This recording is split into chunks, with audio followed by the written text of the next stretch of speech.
Это театрализованное представление перед жителями одного из наших кишлаков разыгрывают профессиональные актеры созданного недавно этнографического театра «Гахвора» «Колыбель». Играют то, что раньше было народной самодеятельностью, фольклором. Говорят художественный руководитель театра Малика Джурабекова и драматург Мехмон Бахти. مقصد تشکیل کردن تئاتر ملی فولکلوری اتنوگرافی این یک کیهو به مفید داشت. سال گذشته مهمان ما بچه خبرتون باشتگر وقتی از ماداگاسکار آمدم من به شما نقل کردم که تو چه اندازه این خلق یک همین سیمای خلقی سیمای شخصی خودگون کرده است.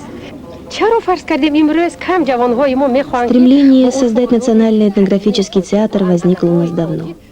В прошлом году писатель Мехмон Бахти с горечью заметил, что таджики утрачивают свои традиции. Молодые, например, все реже проводят свою свадьбу по национальному обычаю. Сейчас можно видеть, как девушку в белом платье, белой шляпке с вуалью на лице ведут женихом в ЗАГС, и через 15 минут вся церемония закончена. А ведь насколько красива настоящая таджикская свадьба. Наша цель – показать молодежи прелесть старинных обрядов через спектакли, убедить ее, что не нужно забывать наследие, прошедшее через века. Что вы скажете на это, Мехмон Бахти?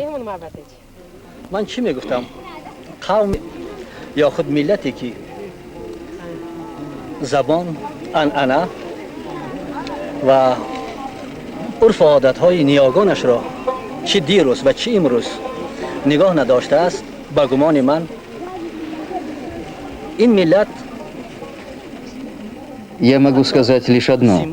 Народ, утративший свой язык, обычаи и традиции, перестает быть народом и превращается в безликую толпу. Пробудить интерес к прошлому значит уподобить наших зрителей усталому путнику, который припадает к чистому роднику.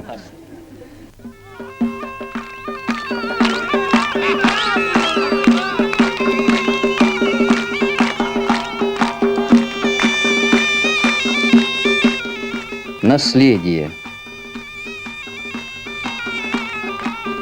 Тема культурного наследия, традиций, корней, питающих нацию, является сегодня очень актуальной. Вместе с журналистом Додо Джоном Раджаби мы постараемся ответить на ряд вопросов, волнующих наших современников. Почему мы забыли, кто мы? Откуда мы родом? Где оборвались нити нашей духовной культуры? Почему то, что прежде окружало и радовало нас, теперь существует только на сцене или является райкомовским мероприятием, то есть под видом новых обрядов хорошо обструганное старое внедряется сверху?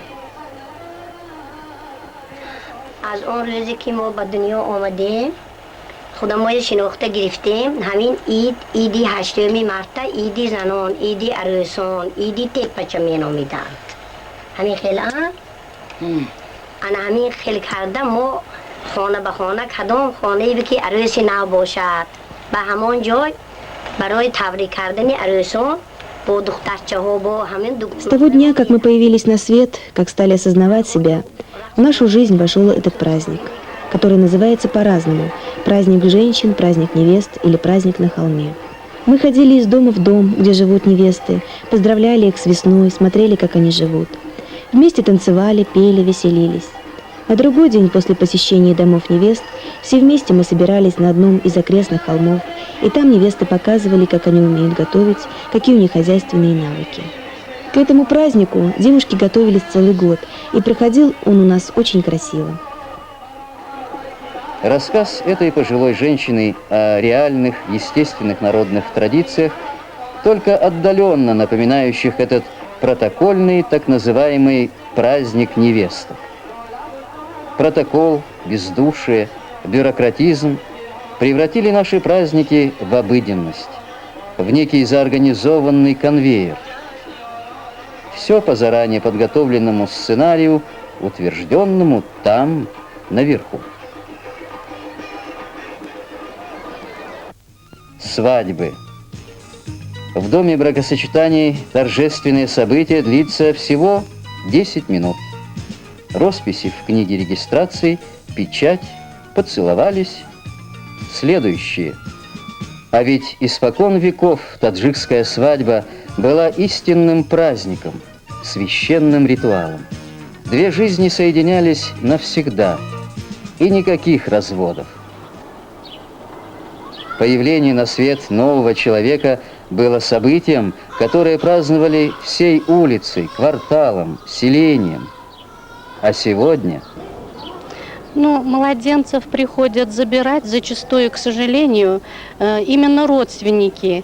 Хотелось бы, конечно, чтобы приходили мужья, чтобы торжественно, с цветами, с родственники, чтобы были. Но это бывает редко. Ну, там первого, второго ребенка еще вот так торжественно забирают.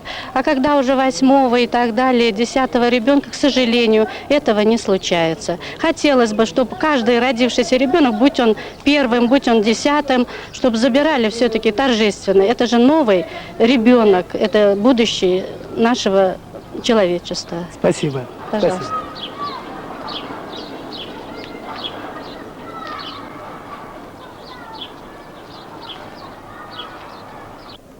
Спасибо. Мы в одной из школ столицы республики. برکمال ما یکی از اساسگذاران ادبیات سویتی تاجیک که به قریبی 3 ایون به سن 80 میبراید رحیم جلیل نام دارد. اینا ما و شما نقض میدونیم. شاید از ایجادیات رحیم جلیل بارها یا نقل خطی نوشته یا انشا نوشته. Нашему ведущему писателю, одному из основоположников таджикской советской литературы, Рахиму Джалилу, исполнилось 80 лет. Всем вам хорошо известно имя этого писателя. О нем вы много слышали, знакомились с его творчеством, писали по его книгам сочинения. Какие из наиболее известных произведений Рахима Джалила вы можете назвать? Мне очень хочется, чтобы на этот вопрос ответил кто-нибудь из учеников 9-10 классов. Пожалуйста, кто хочет сказать? Мирсаид Миршакар, поэт, тоже хорошо известен не только в нашей республике, но и во всей стране. Какие он написал произведения? این حادثه این مکالمه ما با خواننده های یکی از مکتب های شهر دوشنبه از آن شهادت می‌دهد که عموما خواننده های مکتب های میانه نه تنها از فن ادبیات یا دیگر فن های کانکریت تصوری کم دارند، چون که برنامه مکتبی ما هنوز نهایت سربار است. Эта беседа с учениками одной из душанбинских школ наглядно показала, что они изрядно перегружены заданиями не только в области литературы, но и других наук. Детям с 4 по 10 классы задают так много, что они не знают, чем заняться в первую очередь. Подобная перегруженность программы приводит к тому, что не остается времени ни в детском саду, ни в старших классах изучать родной материнский язык и родную литературу. Дети не слышат от матерей колыбельных песен, не учат стихов, написанных для них народными поэтами.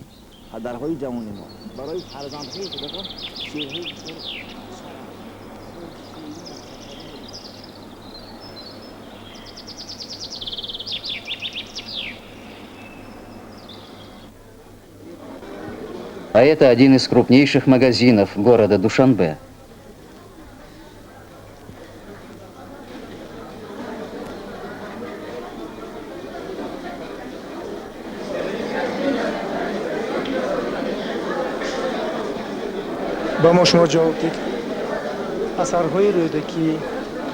Есть ли у вас произведения Рудаки, Джами, Фирдауси, Хаяма на таджикском языке? Не имеем. А какие у вас книги? Классики вообще очень мало у нас, почти ничего нет. Только поступит на базу, сразу раскупается.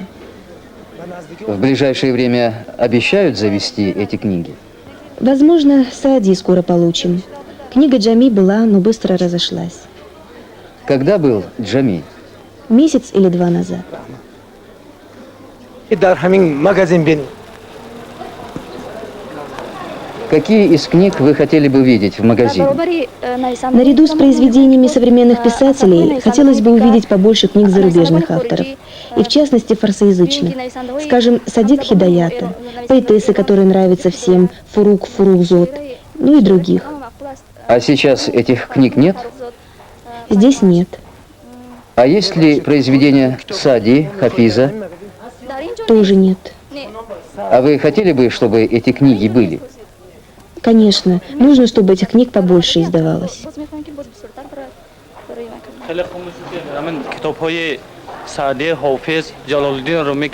Было бы хорошо, если бы в продаже были в достаточном количестве произведения Саади, Хафиза, Джалалуддина Руми, который считается одним из продолжателей поэтических традиций. Кроме того, хотелось бы видеть книги наших ученых, исследователей, других специалистов. Все это соответствовало бы пожеланиям покупателей, удовлетворило бы их запросы. Да, строить воспитание и образование в отрыве от национальной культуры значит считать нашу молодежь без роду, без племени. А как мы относимся к своей истории, к памятникам истории? Здесь, в мавзолее великого Рудаки, ответ на этот вопрос. Построен он всего лишь 30 лет тому назад, уже в наше светлое время. То, что вы видите здесь, не просто результат равнодушия какого-то отдельного чинуши, но прежде всего картина укоренившейся теории времен культа и застоя, теории о том, что борьба за утверждение национальной культуры тождественна национализму, и поэтому мечети и памятники старины беречь не надо. А ведь эти сооружения культа, мечети и медресе есть явление культуры народа, искусства прежде всего. Их строили простые мастера и выражали своим трудом художественный вкус народа, его эстетику и характер.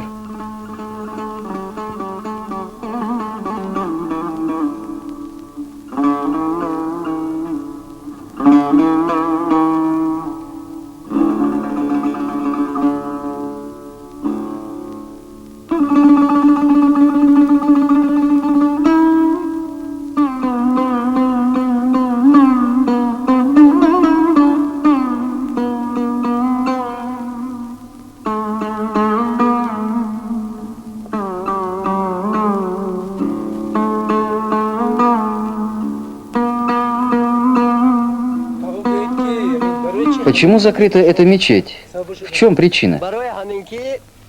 Мы еще в 1970 году хотели открыть эту мечеть, а ведь ей более 1000 лет. Мы, жители Чорку, сами ремонтируем ее понемногу, а основательно восстановить ее нам не разрешают. Мечеть рушится, и хотелось бы, если у государства нет на это денег, пусть нам дадут возможность восстановить ее.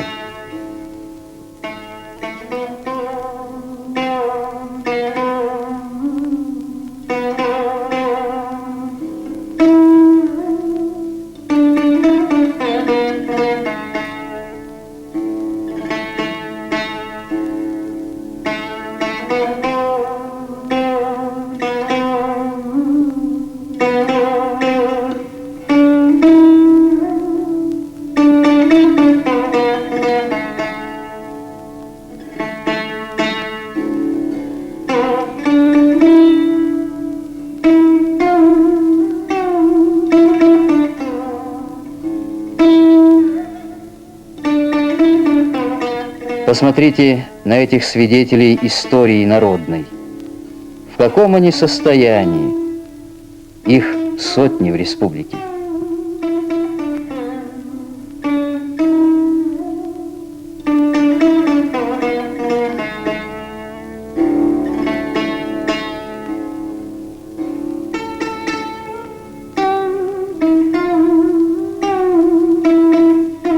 Во многих воинствующие атеисты в борьбе с так называемым религиозным дурманом устроили складские помещения, окружили их колючей проволокой.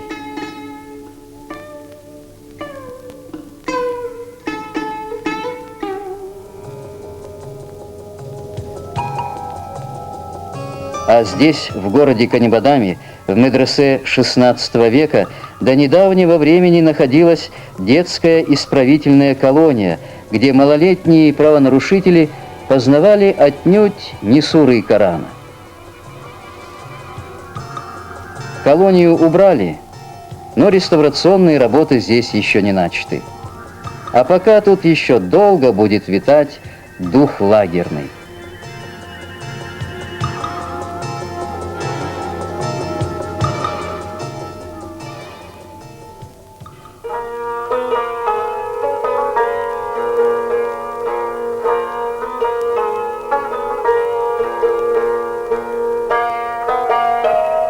Однако наступившая перестройка в стране кое-что изменила.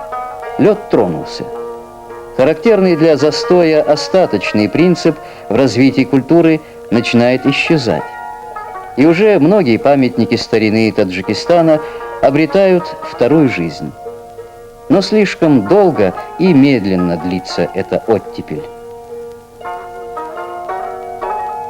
Конечно, надо строить много детских садов, школ, больниц, но надо восстанавливать и память народную, самобытную культуру, традиции.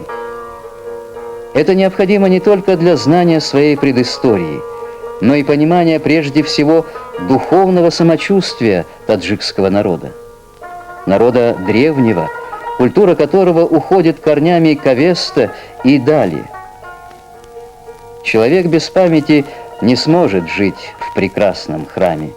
Он не поймет красоты и гармонии.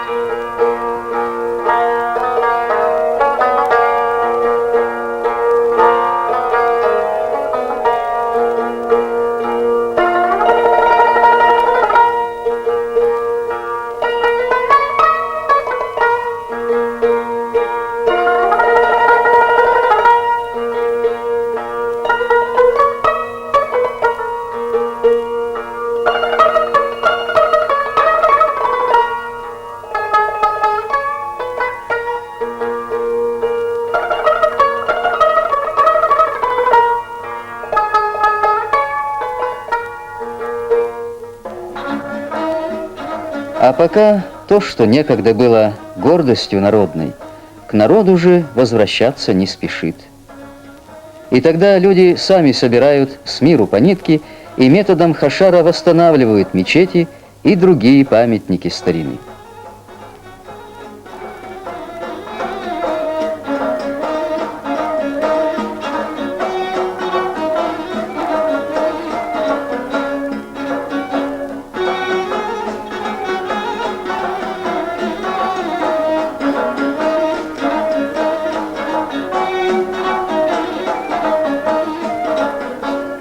Современный, образованный человек остро чувствует то, что он живет не только в пространстве, но и во времени.